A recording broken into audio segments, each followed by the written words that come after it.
56,000 ಕೋಟಿ ರೂಪಾಯಿಗಳನ್ನು ಖರ್ಚು ಮಾಡಿದ್ರು. ಕಾಂಗ್ರೆಸ್ ಸರ್ಕಾರ ಯಾವಾಗ ಅಧಿಕಾರದಲ್ಲಿ ಇರ್ತದೆ, ಹಿಂದೆ ಅಧಿಕಾರದಲ್ಲಿ ಇದ್ದಾಗ ನುಡಿದಂತೆ ನಡೆದಿದ್ದೇವೆ, ಕೊಟ್ಟ ಮಾತಿನಂತೆ ನಡ್ಕೊಂಡಿದ್ದೇವೆ. ಆದರೆ ಭಾರತೀಯ ಜನತಾ ಪಕ್ಷದವರು 5 ವರ್ಷದಲ್ಲಿ 1,00,000 ಕೋಟಿ ಖರ್ಚು ಮಾಡ್ತೀವಿ ಅಂತ ಹೇಳಿದ್ರು. ಮಾಡಿದ್ರ? ಇಲ್ಲ, ಮಾಡಲಿಲ್ಲ. ಇದನ್ನ ನೀವೆಲ್ಲರೂ ಕೂಡ ಅರ್ಥ ಮಾಡ್ಕೋಬೇಕಾಗ್ತದೆ. ನಮಗೂ ಭಾರತೀಯ ಜನತಾ ಪಕ್ಷಕ್ಕೂ ಇರ್ತಕ್ಕಂಥ ವ್ಯತ್ಯಾಸ ಏನಪ್ಪಾ ಅಂತಂದ್ರೆ, ಅವರು ಕೊಟ್ಟ ಮಾತಿನಂತೆ ನಡ್ಕೊಳ್ಳಲ್ಲ, ನಾವು ಕೊಟ್ಟ ಮಾತಿನಂತೆ ನಡ್ಕೊಳ್ತೇವೆ.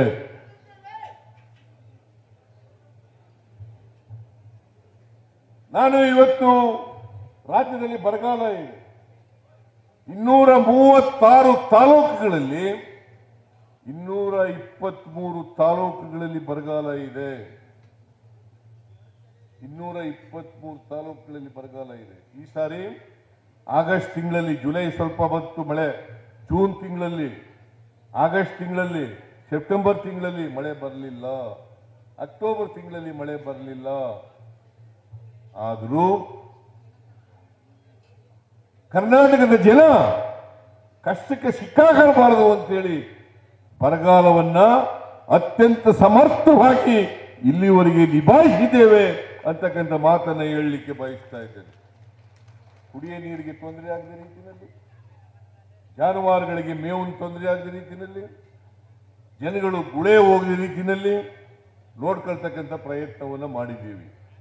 ನಾವು ಸೆಪ್ಟೆಂಬರ್ನಲ್ಲಿ ಮೆಮೊರಾಂಡಮ್ ಕೊಟ್ಟ ಕೇಂದ್ರ ಸರ್ಕಾರಕ್ಕೆ, ಸೆಪ್ಟೆಂಬರ್ ತಿಂಗಳಲ್ಲಿ ಮೆಮೊರಾಂಡಮ್ ಕೊಟ್ಟು ಅವರು ಕೇಂದ್ರದ ತಂಡ ಬಂದಿತ್ತು, ಬರಗಾಲ ವೀಕ್ಷಣೆ ಮಾಡ್ಕೊಂಡು ನೋಡ್ಕೊಂಡು ಹೋದ್ರು, ಕೇಂದ್ರ ಸರ್ಕಾರಕ್ಕೆ ವರದಿ ಕೊಟ್ಟರು. ಆದ್ರೆ ಇವತ್ತಿನವರಿಗೆ 1 ರೂಪಾಯಿ ಕೊಟ್ಟಿಲ್ಲ. ಕೇಂದ್ರ ಸರ್ಕಾರ ಇವತ್ತಿನವರಿಗೆ ಒಂದೇ 1 ರೂಪಾಯಿ ಕೊಟ್ಟಿಲ್ಲ.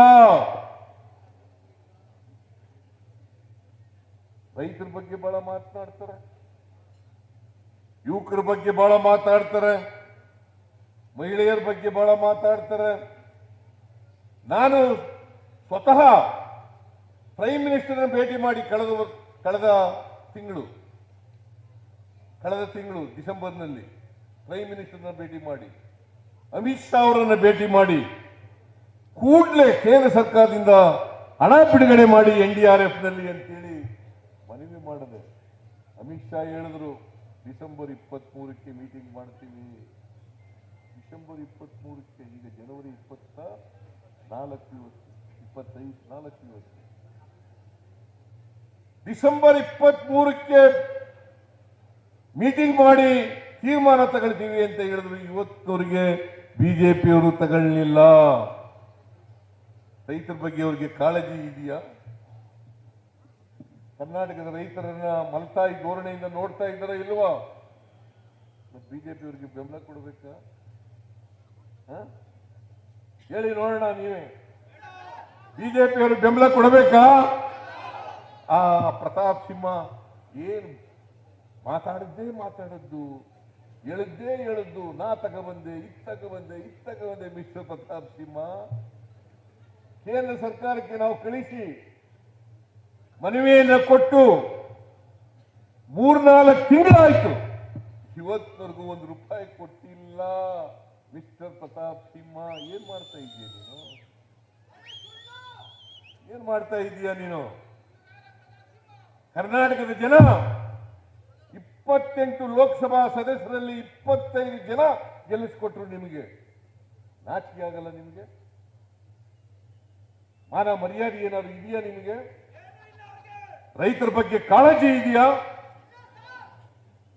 ಇವತ್ತವರೆಗೆ 1 ರೂಪಾಯಿ ಕೊಟ್ಟಿಲ್ಲ. ಮೊನ್ನೆ ಪ್ರಧಾನಮಂತ್ರಿಗಳು ಬಂದಿದ್ದಾಗ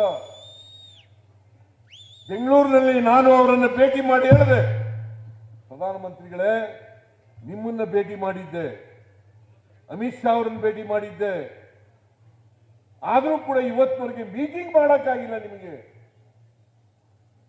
ಯಾಕೆ ಸುಳ್ಳು ಹೇಳ್ತೀರಿ ನೀವು? ಏನ್ ರೈತರು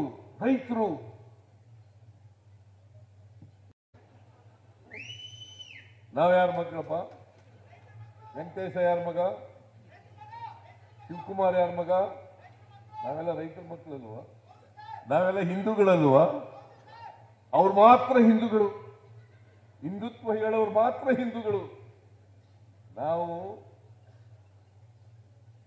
ಸೆಕ್ಯುಲರಿಸಂ ಹೇಳ್ತಕ್ಕಂಥವರೆಲ್ಲ ಹಿಂದೂ ವಿರೋಧಿಗಳು. ನಾವು ಎಲ್ಲ ಜನರು ಕೂಡ ಒಗ್ಗಟ್ಟಾಗಿರ್ಬೇಕು, ಒಂದು ತಾಯಿ ಮಕ್ಕಳಂತೆ ಇರಬೇಕು, ಒಂದು ಕುಟುಂಬದವರಂತೆ ಇರಬೇಕು ಅಂತ ಹೇಳೋರು ಕಾಂಗ್ರೆಸ್ ಪಕ್ಷದವರು. ಎಲ್ಲ ಧರ್ಮದವರು, ಎಲ್ಲ ಜಾತಿಯ ಜನ, ಎಲ್ಲ ಭಾಷೆಯ ಜನ ಒಂದು ಕುಟುಂಬದವರಾಗಿರ್ಬೇಕು. ಏನಂತ ಹೇಳಿದ್ರು ಕುವೆಂಪು ಅವರು? ಈ ಸಮಾಜ ಸರ್ವ ಜನಾಂಗದ ಶಾಂತಿಯ ತೋಟ ಹಾಕಬೇಕು ಅಂತ ಹೇಳಿದ್ರು. ಏನಂತ ಹೇಳಿದ್ರು? ಸರ್ವ ಜನಾಂಗದ ಶಾಂತಿಯ ತೋಟ. ಇವ್ರು ಮಾತ್ರ ಹಿಂದೂಗಳ? ಬಿಜೆಪಿ ಅವ್ರು ಮಾತ್ರ ಹಿಂದೂಗಳ? ಶ್ರೀರಾಮನ ದತ್ತು ತಗೊಂಡ್ಬಿಟ್ಟಿದ್ದಾರ? ನಿಮ್ಮೂರಿನಲ್ಲಿ ದೇವಸ್ಥಾನ, ರಾಮನ ದೇವಸ್ಥಾನ ಇಲ್ವಾ? ನಮ್ಮೂರಿನಲ್ಲಿ ಇಲ್ವಾ? ನಿಮ್ಮೂರಿನಲ್ಲಿ ಇಲ್ವಾ? ನೀವೆಲ್ಲ ಭಜನೆ ಮಾಡಲ್ವಾ? ಶ್ರೀರಾಮನ ಭಜನೆ ಮಾಡಲು ನಾವೆಲ್ಲ ಧನುರ್ಮಾಸದಲ್ಲಿ ಭಜನೆ ಮಾಡ್ತಿದ್ದು ನಾವೆಲ್ಲ ಹುಡುಗಾಗಿದ್ದಾಗ ಹಳ್ಳಿಯಲ್ಲಿ.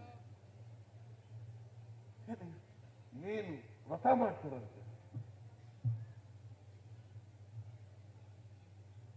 ಶ್ರೀರಾಮನ ಪೂಜೆ ಮಾಡ್ತಾರಂತೆ. ನಾವು ಯಾರು?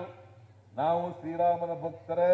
ಅದಕ್ಕೆ ಮೊನ್ನೆ ಶ್ರೀರಾಮ ದೇವಸ್ಥಾನ ಉದ್ಘಾಟನೆ ಮಾಡಕ್ ಹೋಗಿದ್ದೆ. ನಾನು ಜನಗಳ ಕಲ್ಲು ಕೂಗಿಸ್ದೆ, ಜೈ ಶ್ರೀರಾಮ್ ಅಂತಕ್ಕಂಥದ್ದು ಬಿಜೆಪಿಯವರ ಆಸ್ತಿ ಅಲ್ಲ. ನಾವು ಕೂಡ ಶ್ರೀರಾಮನ ಭಕ್ತರೇ. ಜೈ ಶ್ರೀರಾಮ್ ಅಂತ ಹೇಳಿದೆ ನಾನು. ಜೈ ಶ್ರೀರಾಮ್. ಏನು ಇವ್ರಿಗೆ ಮಾತ್ರ ಗುತ್ತಿಗೆನದು? ನೀವೆಲ್ಲ ಹೇಳಲ್ವ ಶ್ರೀರಾಮ್ ಅಂತ ಹೇಳಲ್ವಾ? ಶ್ರೀರಾಮ ದೇವಸ್ಥಾನಕ್ಕೆ ಹೋಗಲ್ವಾ? ಬಿಜೆಪಿಯವರು ಹೇಗೆ ಜನಗಳನ್ನ ಮರುಳು ಮಾಡಿ ದಾರಿ ತಪ್ಪಿಸಿ ಹಿಂದುತ್ವದ ಹೆಸರಿನಲ್ಲಿ ಅಧಿಕಾರ ಹಿಡಿಕೆ ಕೂತಿದ್ದಾರೆ ಇವತ್ತು. ನಾವು ಹಿಂದೂಗಳಲ್ವಾ? ಇವರು ಶಿವಕುಮಾರ್ ಹೇಳಿದ್ರು, ನನ್ನ ಹೆಸರು ಸಿದ್ದರಾಮಯ್ಯ, ನನ್ನ ಹೆಸರಿನಲ್ಲೇ ರಾಮ ಇದ್ದಾನೆ. ಸಿದ್ದರಾಮಯ್ಯ. ನಮ್ಮ ಅಪ್ಪನ ಹೆಸರು ಸಿದ್ದರಾಮೇಗೌಡ, ನನ್ನ ತಮ್ಮನ ಹೆಸರು ಸಿದ್ದೇಗೌಡ, ನನ್ನ ತಮ್ಮ ಇನ್ನೊಬ್ಬ ತಮ್ಮನ ಹೆಸರು ರಾಮೇಗೌಡ, ಇನ್ನೊಬ್ಬ ಅಣ್ಣ ಹೆಸರು ಮಾದೇಗೌಡ. ನಾವೆಲ್ಲ ಹಿಂದೂಗಳಲ್ವಾ?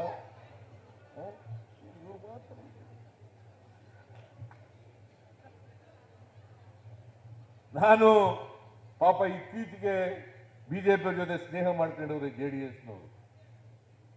ನಾನು ದೇವೇಗೌಡರ ಬಗ್ಗೆ ಅವ್ರಿಗೆ ಒಂದೇ ಒಂದು ಮಾತು ಹೇಳೋದು, ದೇವೇಗೌಡ್ರೆ ನೀವು ನರೇಂದ್ರ ಮೋದಿ ಅವರು ಚೆನ್ನಾಗಿದ್ದೀರಿ, ಅವ್ರಿಗೊಂದು ಮಾತು ಹೇಳಿ ದುಡ್ಡು ಬಿಡುಗಡೆ ಮಾಡಿಸಪ್ಪ, ಕರ್ನಾಟಕದಲ್ಲಿ ಬರಗಾಲ ಇದೆ, ರೈತರು ಕಷ್ಟದಲ್ಲಿದ್ದಾರೆ ಅಂತ ದೇವೇಗೌಡರಿಗೆ ಮನವಿ ಮಾಡ್ತೀನಿ. ಏನ್ ಮಾಡಬೇಕು? ಓಟ್ಗೋಸ್ಕರ, ತಮ್ಮ ಅಸ್ತಿತ್ವಗೋಸ್ಕರ ಈಗ ಬಿಜೆಪಿ ಜೊತೆ ಸೇರ್ಕೊಂಡ್ಬಿಟ್ಟವು. ಇದೇ ಬಿಜೆಪಿ ಸೇರ್ಕೊಂಡ್ಬಿಟ್ಟಿದ್ದಾರೆ. ಬಿಜೆಪಿನ ವಿರೋಧ ಮಾಡ್ತಾ ಇದ್ದಂಥವ್ರು. ಜನತಾದಳ ಜಾತ್ಯತೀತ, ಯಾವುದೇ ಜಾತಿ ಇಲ್ಲದೆ ಇರ್ತಕ್ಕಂಥದ್ದು, ಯಾವುದೇ ಧರ್ಮ ಇಲ್ಲದೆ ಇರ್ತಕ್ಕಂಥದ್ದು ಅಂತ ಪಕ್ಷ ಅಂತ ಹೆಸರಿಟ್ಕೊಂಡು ಜಾತ್ಯತೀತ ಅಂತ ಹೆಸರಿಟ್ಕೊಂಡು ಈಗ ಕೋಮುವಾದಿಗಳ ಜೊತೆ ಸಂಪರ್ಕ, ಅವ್ರ ಜೊತೆ ಅಲಯನ್ಸ್. ಚುನಾವಣೆಯಲ್ಲಿ ಇಬ್ಬರು ಜೊತೆಲಿ ಬರ್ತಾರೆ. ದಯಮಾಡಿ ನಿಮ್ಮಲ್ಲಿ ಕೈ ಜೋಡಿಸಿ ಪ್ರಾರ್ಥನೆ ಮಾಡ್ತೀನಿ, ಈ ಡೋಂಗಿಗಳಿಗೆ ಸೋಲಿಸಿ ಕಾಂಗ್ರೆಸ್ ಪಕ್ಷದ ಅಭ್ಯರ್ಥಿಯನ್ನ ಮುಂದಿನ ಲೋಕಸಭಾ ಚುನಾವಣೆಯಲ್ಲಿ ಗೆಲ್ಲಿಸಬೇಕು ಅಂತ ಹೇಳಿ ನಿಮ್ಮಲ್ಲಿ ಅತ್ಯಂತ ಕಳಕಳಿಯಿಂದ ಮನವಿಯನ್ನು ಮಾಡಿ. ನಾವು ನುಡಿದಂತೆ ನಡೆದಿದ್ದೇವೆ. 5 ಗ್ಯಾರಂಟಿಗಳು ಘೋಷಣೆ ಮಾಡಿದ್ದು ನಾವು ಚುನಾವಣಾ ಪೂರ್ವದಲ್ಲಿ 5 ಗ್ಯಾರಂಟಿಗಳನ್ನು ಘೋಷಣೆ ಮಾಡಿದ್ದು. ನಾವು ಅಧಿಕಾರಕ್ಕೆ ಬಂದು 8 ತಿಂಗಳಾಯ್ತು. 8 ತಿಂಗಳೊಳಗಡೆ 5 ಗ್ಯಾರಂಟಿಗಳನ್ನು ಜಾರಿ ಮಾಡಿದ್ದೀವಿ. ಎಲ್ಲಿ ಬಿಜೆಪಿಯವರು ನೋಡೋಣ. ಅದಕ್ಕೆ ನಾನು ಹೇಳಿದೆ ಒಂದೇ ವೇದಿಕೆ ಮೇಲೆ ಬರಲಿ, ಚರ್ಚೆ ಮಾಡೋಣ ಅಂತ ಹೇಳಿ. ಅಲ್ಲಿ ಕೂತ್ಕೊಂಡು ಏನೋ ಹೇಳೋದಲ್ಲ, ಬರಲಿ, ಒಂದೇ ವೇದಿಕೆ ಮೇಲೆ ಬರಲಿ. ಈ 5 ಯೋಜನೆಗಳಿಗೆ ಈ ವರ್ಷ 38,000 ಕೋಟಿ ರೂಪಾಯಿಗಳನ್ನು ಖರ್ಚು ಮಾಡ್ತಾ ಇದ್ದೀವಿ. ಎಷ್ಟು? 38,000 ಕೋಟಿ ರೂಪಾಯಿಗಳು. ಮುಂದಿನ ವರ್ಷದಲ್ಲಿ 58,000 ಕೋಟಿ ರೂಪಾಯಿಗಳನ್ನು ಖರ್ಚು ಮಾಡ್ತೀವಿ. ಮುಂದಿನ ವರ್ಷ 58,000 ಕೋಟಿ. ಹಿಂದೆ ಯಾವಾದರೂ ಸರ್ಕಾರ ಮಾಡಿತ್ತಾ? ನೀವ್ ಹೇಳ್ರಯ್ಯ. ಅವನ್ ಯಾರ ಒಬ್ಬನೇ ಕೂಗ್ಕತವನೆ.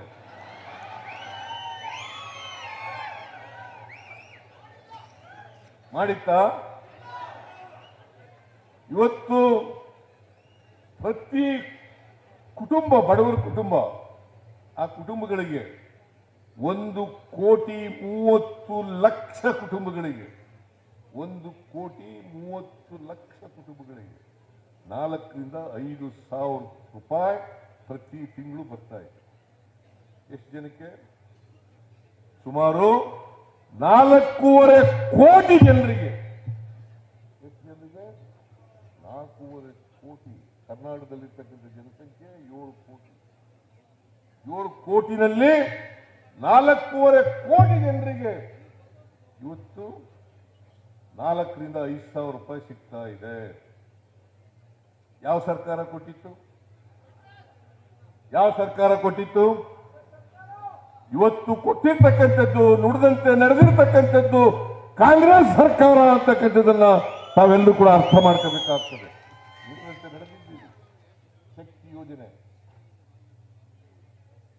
ಯೋಜನೆ ಫ್ರೀ ಬಸ್ನಲ್ಲಿ ಟಿಕೆಟ್ ತಗೊಳಗಿಲ್ಲ, ಹಾಗೆ ತಿರುಗಾಟ ಮಾಡ್ತಕ್ಕಂಥದ್ದು. 139 ಕೋಟಿ ಮಹಿಳೆಯರು. ಎಷ್ಟು? 139 ಕೋಟಿ ಮಹಿಳೆಯರು ಫ್ರೀಯಾಗಿ ತಿರುಗಾಡ್ತಾ ಇದ್ದಾರೆ. 1,51,00,000 ಕುಟುಂಬಗಳಿಗೆ, 1,51,00,000 ಕುಟುಂಬದ ಒಳಗೆ 200 ಯೂನಿಟ್ ವರೆಗೆ ಫ್ರೀ ವಿದ್ಯುತ್. 1,28,00,000 ಕುಟುಂಬಗಳಿಗೆ, ಬಿಪಿಎಲ್ ಕಾರ್ಡ್ದಾರರಿಗೆ, ಅಂತ್ಯೋದಯ ಕಾರ್ಡ್ದಾರರಿಗೆ 5 ಕೆಜಿ ಅಕ್ಕಿ ಬದಲು 170 ರೂಪಾಯಿ. 170 ರೂಪಾಯಿ. 1,18,00,000 ಕುಟುಂಬದ ಯಜಮಾನಿಯರಿಗೆ ಪ್ರತಿ ತಿಂಗಳು 2,000 ರೂಪಾಯಿ. ಪ್ರತಿ ತಿಂಗಳು 2,000 ರೂಪಾಯಿ. ಯಾರಿಗೆ? ಎಲ್ಲ ಹೆಣ್ಮಕ್ಳೆಲ್ಲ ಆ ಕಡೆ ಊಟ ಮಾಡಕ್ ಹೊಟ್ಟೋಗಿದ್ದಾರೆ. ಏನ್ರಮ್ಮ ಬರ್ತಾ ಇದೆಯಾ? ಇಲ್ಲ. 2,000 ರೂಪಾಯಿ. ಯುವ ನಿಧಿ ಯಾರಿಗೆ ಕೆಲಸ ಇಲ್ಲದಂತ ಗ್ರಾಜ್ಯುಯೇಟ್ಸ್ಗಳಿಗೆ, ಡಿಪ್ಲೊಮಾ ಹೋಲ್ಡರ್ಸ್ಗೆ ಇವತ್ತವರೆಗೆ ಶಿವಮೊಗ್ಗದಲ್ಲಿ ಅದಕ್ಕೆ ಚಾಲನೆ ಕೊಟ್ಟು, ಈ ತಿಂಗಳು ಚಾಲನೆ ಕೊಟ್ಟು ಸುಮಾರು 1,00,000 ಯುವಕ ಯುವತಿಯರು ನೋಂದಣಿ ಮಾಡಿಸ್ಕೊಂಡಿದ್ದಾರೆ. ಒಟ್ಟು 4 ಲಕ್ಷ ಯುವಕ ಯುವತಿಯರಿಗೆ ಕೊಡ್ತಾ ಇದ್ದೀವಿ. 4 ಲಕ್ಷ ಯುವಕ ಯುವತಿಯರಿಗೆ. ನರೇಂದ್ರ ಮೋದಿ ಅವರು ಹೇಳಿದ್ರು ಪ್ರತಿ ವರ್ಷ 2 ಕೋಟಿ ಉದ್ಯೋಗ ಸೃಷ್ಟಿ ಮಾಡ್ತೀನಿ. 2 ಕೋಟಿ ಉದ್ಯೋಗ ಸೃಷ್ಟಿ ಮಾಡ್ತೇನೆ. ನರೇಂದ್ರ ಮೋದಿಜಿ ಎಲ್ಲಿ 2 ಕೋಟಿ ಉದ್ಯೋಗ? 10 ಕೋಟಿ ಆಗಬೇಕಾಗಿತ್ತಲ್ಲ. 5 ವರ್ಷದಲ್ಲಿ 10 ಕೋಟಿ ಉದ್ಯೋಗ ಆಗ್ಬೇಕಾಗಿತ್ತಲ್ಲ. ಮಾಡಿದ್ರ ಮತ್ತೆ ಓಟ್ ಕೊಡ್ಬೇಕ ಅವರಿಗೆ? ಓಟ್ ಕೊಡ್ಬೇಕ?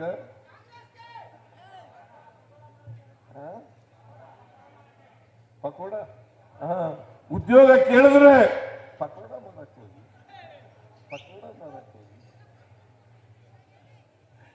ಇದನ್ನ ನರೇಂದ್ರ ಮೋದಿಯವರು ಹೇಳ್ತಕ್ಕಂಥದ್ದು.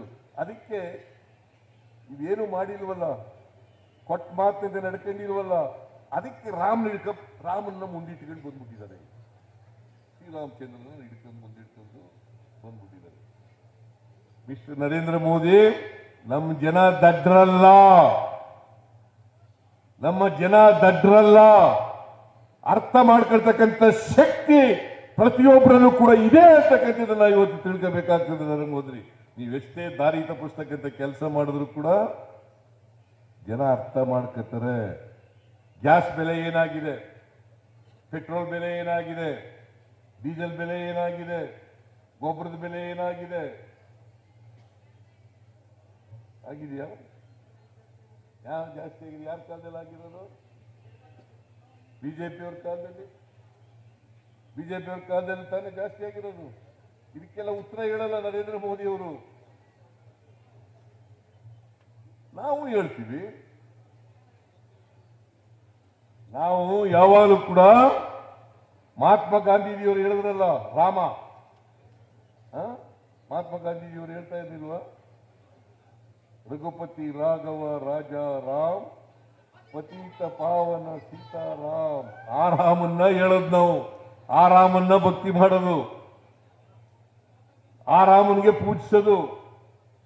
ಮತ್ತೆ ರಾಮ, ಸೀತೆ, ಲಕ್ಷ್ಮಣ, ಆಂಜನೇಯ ಒಟ್ಟಿಗೆ ಇರೋದು ಯಾವಾಗಲೂ. ರಾಮ, ಸೀತೆ, ಲಕ್ಷ್ಮಣ, ಆಂಜನೇಯ ಒಟ್ಟಿಗೆ ಇರೋದು. ಈ ಬೇರ್ಪಡಿಸ್ಬಿಟ್ಟಿದ್ದಾರೆ ಈಗ, ಶ್ರೀರಾಮನ್ನೇ ಬೇರ್ಪಡಿಸ್ಬಿಟ್ಟಿದ್ದಾರೆ.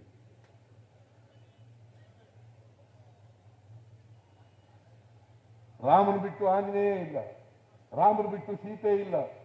ಅದಕ್ಕೆ ಸೀತಾರಾಮ ಅಂತ ಕರೆಯೋದು ನಾವು. ರಘುಪತಿ ರಾಘವ ರಾಜಾರಾಮ್, ಪತೀತ ಪಾವನ ಸೀತಾರಾಮ್ ಅಲ್ವಾ? ಈ ರಾಮನ ನಂಬಿಕೆ ಇಟ್ಟಿರೋರು ದಶರಥನ ಮಗ ಶ್ರೀರಾಮಚಂದ್ರ, ಅವರನ್ನು ಪೂಜೆ ಮಾಡೋದು ನಾವು. ಈ ಬಿಜೆಪಿಯವರು ರಾಮನ ಅಲ್ಲ, ಮಹಾತ್ಮ ಗಾಂಧೀಜಿಯವರು ಹೇಳಿದಂತ ರಾಮನನ್ನ ಪೂಜೆ ಮಾಡ್ತೀವಿ. ದಶರಥನ ಮಗ ರಾಮನನ್ನ ಪೂಜೆ ಮಾಡ್ತೀವಿ. ಪಿತೃವಾಕ್ಯ ಪರಿಪಾಲನೆಗೋಸ್ಕರ ಕಾಡ್ಬೋದು, ಶ್ರೀರಾಮಚಂದ್ರ ಕಾಡ್ಬೋದು, ಆ ರಾಮನ ಪೂಜೆ ಮಾಡೋದು ನಾವು. ಅದು ಬಿಟ್ಬಿಟ್ಟು ಇವರು ರಾಜಕೀಯಕ್ಕೋಸ್ಕರ, ಓಟ್ಗೋಸ್ಕರ ಇವತ್ತು ರಾಮನನ್ನ ಮುಂದಿಟ್ಟುಕೊಂಡು ರಾಜಕೀಯ ಮಾಡ್ಲಿಕ್ಕೆ ಕೊಟ್ಟಿದ್ದಾರೆ. ಅದಕ್ಕೆ ನನಗೆ ಕೇಳಿದ್ರು, ನೀವು ಇದಕ್ಕೆ ಹೋಗಲ್ವ, ಅಯೋಧ್ಯೆಗೆ ಹೋಗಲ್ಲ ಅಂತ ಕೇಳಿದ್ರು. ಅದಕ್ಕೆ ನಾನು ಹೇಳಿದೆ, ಇವರು ರಾಜಕೀಯ ಮಾಡ್ತಾ ಇರೋದ್ರಿಂದ ಹೋಗ್ತಾ ಇಲ್ಲ, ಇನ್ನೊಂದು ದಿನ ಹೋಗ್ತೀನಿ ನಾನು ಅಯೋಧ್ಯೆಗೆ ಅಂತ ಹೇಳಿ ಅವತ್ತೇ 26ನೇ ತಾರೀಕಿನೇ ಇದರಲ್ಲಿ ಮಹದೇವಪುರ ಕಾನ್ಸ್ಟಿಟ್ಯೂನ್ಸಿನಲ್ಲಿ ಶ್ರೀರಾಮಚಂದ್ರನ ದೇವಸ್ಥಾನವನ್ನು ಉದ್ಘಾಟನೆ ಮಾಡಿದೆ.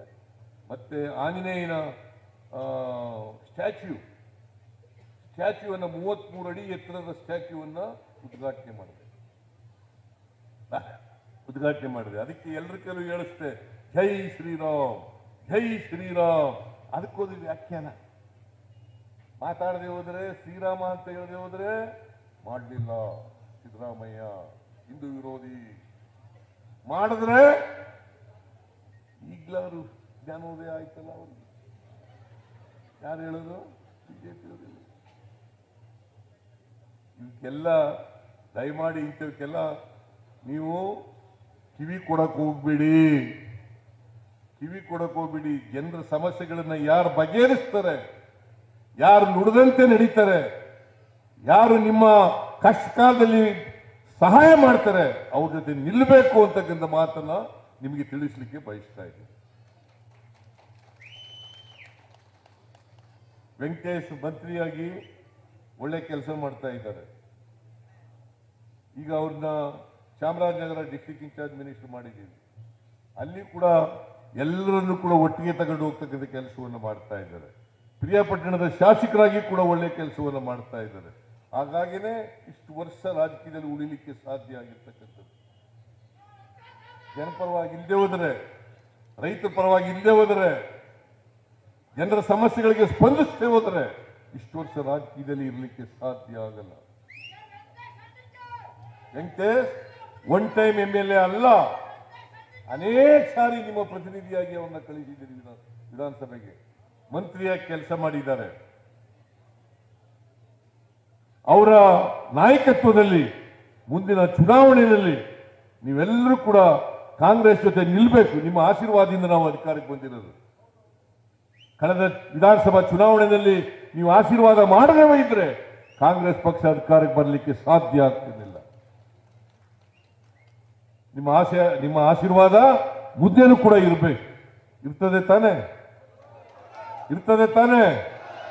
ಕೈ ಹತ್ರ ಏನ್ ಕಷ್ಟ ಹೊಟ್ಟೆ ಸಿಗ್ತಾ ಇದೆಯಾ? ನಿಮ್ಮ ಆಶೀರ್ವಾದ ನಮ್ಮ ಮೇಲೆ ಇರಲಿ, ಕಾಂಗ್ರೆಸ್ ಮೇಲೆ ಇರಲಿ, ರಾಹುಲ್ ಗಾಂಧಿ ಅವ್ರ ಮೇಲೆ ಇರಲಿ, ಖರ್ಗೆ ಅವ್ರ ಮೇಲೆ ಇರಲಿ ಅಂತ ಹೇಳ್ತಾ ನಿಮ್ಮೆಲ್ರಿಗೂ ನಮಸ್ಕಾರ ಮಾಡಿ ನಾನು ಮಾತು ಮುಗಿಸ್ತೇನೆ. ಈ ಯೋಜನೆಯ ಮಹದೇವಪ್ಪನವರು, ವೆಂಕಟೇಶ್ ಅವರು, ಬೋಸರಾಜ್ ಅವರು, ಎಲ್ಲ ಶಾಸಕ ಮಿತ್ರರು ನಾವೆಲ್ಲರೂ ಸೇರಿ ಈ ಯೋಜನೆಯನ್ನು ಉದ್ಘಾಟನೆ ಮಾಡಿದ್ದೇವೆ.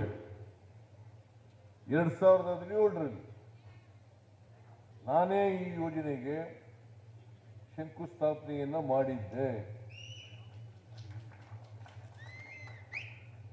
ಈ ಯೋಜನೆಯನ್ನು ಮಂಜೂರು ಮಾಡಿದ್ದು ಕೂಡ ನಾನೇ, ನಮ್ಮ ಸರ್ಕಾರ, ಅಂದಿನ ನಮ್ಮ ಸರ್ಕಾರ.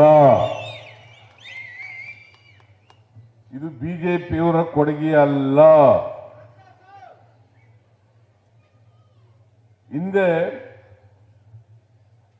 ಕೆ ವೆಂಕಟೇಶ್ ಅವರು ಶಾಸಕರಾಗಿದ್ದಾಗ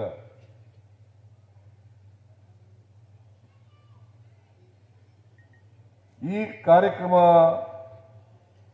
ಮಂಜೂರಾಗಲಿಕ್ಕೆ ಅವರು ಕಾರಣಕರ್ತರು. ಪಿರಿಯಾಪಟ್ಟಣ ತಾಲೂಕಿನಲ್ಲಿ ಅನೇಕ ಗ್ರಾಮಗಳಲ್ಲಿ ಕುಡಿಲಿಕ್ಕೆ ನೀರಿಲ್ಲ.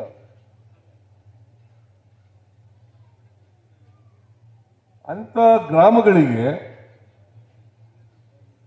ಕುಡಿಯ ನೀರನ್ನು ಕೊಡಬೇಕು, ಅಂತರ್ಜಲವನ್ನು ಹೆಚ್ಚು ಮಾಡಬೇಕು. ಅದರಿಂದ ಜನಗಳಿಗೆ ಮತ್ತು ಜಾನುವಾರುಗಳಿಗೆ ಕುಡಿಯ ನೀರು ಸಿಗ್ತದೆ. ಅಂತರ್ಜಲ ಜಾಸ್ತಿ ಆಗೋದ್ರಿಂದ ಬೋರ್ವೆಲ್ಗಳಿಗೆ ನೀರು ಸಿಗ್ತದೆ.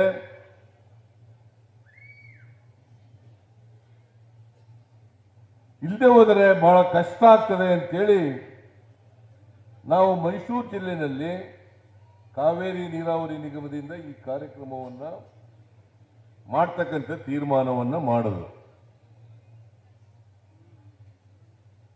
ಬಹಳ ಸಂತೋಷ ಏನಪ್ಪ ಅಂತಂದ್ರೆ, ನಾನೇ ಈ ಯೋಜನೆಗೆ ಶಂಕುಸ್ಥಾಪನೆಯನ್ನ ಮಾಡಿದ್ದೆ. ಇವತ್ತು ಮತ್ತೆ ಮುಖ್ಯಮಂತ್ರಿಯಾಗಿ ಈ ಯೋಜನೆಯನ್ನ ಉದ್ಘಾಟನೆ ಮಾಡ್ತಕ್ಕಂಥ, ಜಾರಿ ಕೊಡ್ತಕ್ಕಂಥ ಕೆಲಸವನ್ನ ಮಾಡ್ತಾ ಇದ್ದೇನೆ. ಸುಮಾರು 150 ಕೆರೆಗಳಿಗೆ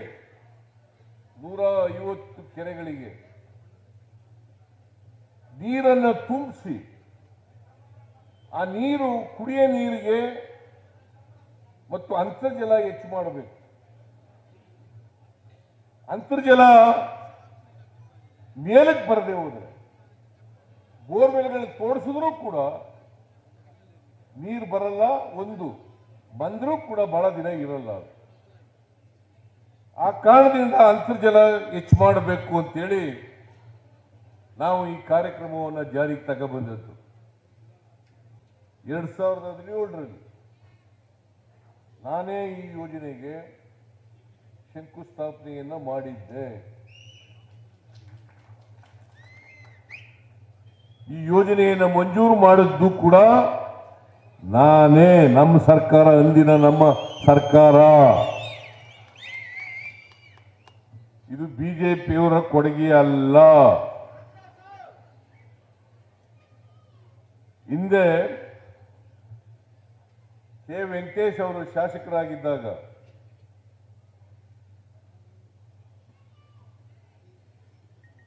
ಈ ಕಾರ್ಯಕ್ರಮ ಮಂಜೂರಾಗಲಿಕ್ಕೆ ಅವರು ಕಾರಣಕರ್ತರು. ಪಿರಿಯಾಪಟ್ಟಣ ತಾಲೂಕಿನಲ್ಲಿ ಅನೇಕ ಗ್ರಾಮಗಳಲ್ಲಿ ಕುಡಿಲಿಕ್ಕೆ ನೀರಿಲ್ಲ.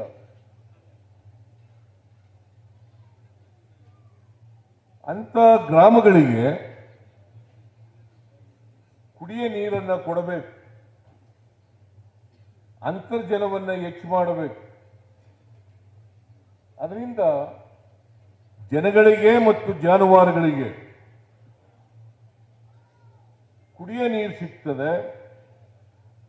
ಅಂತರ್ಜಲ ಜಾಸ್ತಿ ಆಗೋದ್ರಿಂದ ಬೋರ್ವೆಲ್ಗಳಿಗೆ ನೀರು ಸಿಗ್ತದೆ.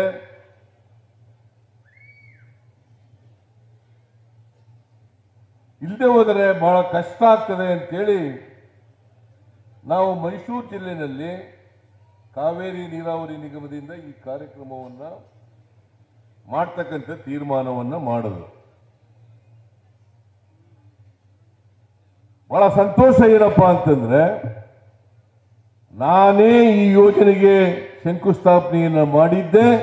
ಇವತ್ತು ಮತ್ತೆ ಮುಖ್ಯಮಂತ್ರಿಯಾಗಿ ಈ ಯೋಜನೆಯನ್ನ ಉದ್ಘಾಟನೆ ಮಾಡ್ತಕ್ಕಂಥ, ಜಾರಿ ಕೊಡ್ತಕ್ಕಂಥ ಕೆಲಸವನ್ನ ಮಾಡ್ತಾ ಇದ್ದೇನೆ. ಸುಮಾರು 150 ಕೆರೆಗಳಿಗೆ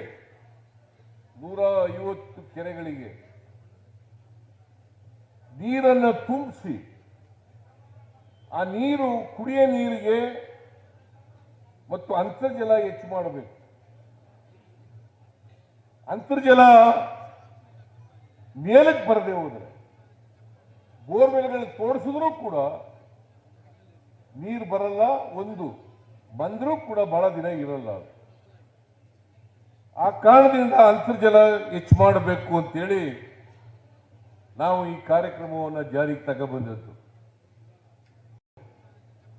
ಬೋರ್ವೆಲ್ಗಳು ತೋಡಿಸಿದ್ರೂ ಕೂಡ ನೀರು ಬರಲ್ಲ. ಬಂದರೂ ಕೂಡ ಬಹಳ ದಿನ ಇರಲ್ಲ. ಆ ಕಾರಣದಿಂದ ಅಂತರ್ಜಲ ಹೆಚ್ಚು ಮಾಡಬೇಕು ಅಂತೇಳಿ ನಾವು ಈ ಕಾರ್ಯಕ್ರಮವನ್ನು ಜಾರಿಗೆ ತಗೊಬಂದದ್ದು. ಇವತ್ತು 150 ಕೆರೆಗಳನ್ನು ಶ್ರೀರಂಗಪಟ್ಟಣ ತಾಲೂಕಿನಲ್ಲಿ ತುಂಬಿಸ್ತಕ್ಕಂಥ ಕಾರ್ಯಕ್ರಮ ಜಾರಿಯಾಗಿದೆ. ಸುಮಾರು 79 ಹಳ್ಳಿಗಳಿಗೆ 93,000 ಜನಸಂಖ್ಯೆಗೆ ಅನುಕೂಲ ಆಗ್ತಾ ಇದೆ. 79 ಹಳ್ಳಿಗಳು, 93,000 ಜನರು. ನಾವು ಹಿಂದೆ ಅಧಿಕಾರದಲ್ಲಿದ್ದಾಗ ನಾವು ಒಂದು ತೀರ್ಮಾನವನ್ನು ಮಾಡಿದ್ರು, ಕೆರೆಗಳಿಗೆ ನೀರು ತುಂಬಿಸ್ತಕ್ಕಂಥ ತೀರ್ಮಾನವನ್ನು ಮಾಡಿದ್ರು. ಅದು ಸಣ್ಣ ನೀರಾವರಿಯವರು ಮಾಡ್ತಾರೆ, ಮತ್ತೆ ಜಲಸಂಪನ್ಮೂಲ ಇಲಾಖೆಯವರು ಕೂಡ ಮಾಡ್ತಾರೆ. ಯಾಕಂತಂದ್ರೆ ಅಂತರ್ಜಲ ಕುಸಿತ ಇದೆ. ಅಂತರ್ಜಲ ಮೇಲಕ್ಕೆ ಬರಬೇಕಾದ್ರೆ ಕೆರೆಗಳು, ಒಣಗಿರ್ತಕ್ಕಂಥ ಕೆರೆಗಳಲ್ಲಿ ನೀರು ತುಂಬಿಸ್ಬೇಕು. ಮಳೆ ಕೂಡ ಕಡಿಮೆ ಆಗ್ತಾ ಇದೆ. ಈ ಮಳೆ ಕಡಿಮೆ ಆಗೋದ್ರಿಂದ ಕೆರೆಗಳು ಬತ್ತು ಹೋಗ್ತವೆ. ಅದಕ್ಕೋಸ್ಕರ ರೈತರಿಗೂ ಉಪಯೋಗ ಆಗಬೇಕು, ಕುಡಿಯೋ ನೀರಿಗೂ ಅನುಕೂಲ ಆಗಬೇಕು, ಜಾನುವಾರುಗಳಿಗೂ ಅನುಕೂಲ ಆಗಬೇಕು ಅನ್ನೋ ಕಾರಣಕ್ಕೋಸ್ಕರ ಈ ಕಾರ್ಯಕ್ರಮವನ್ನು ವ್ಯಾಪಕವಾಗಿ ಇಡೀ ರಾಜ್ಯದಲ್ಲಿ ನಾವು ತಗೊಂಡು ಈ ಕಾರ್ಯಕ್ರಮವನ್ನು ತಗೊಂಡಿದ್ದೀವಿ.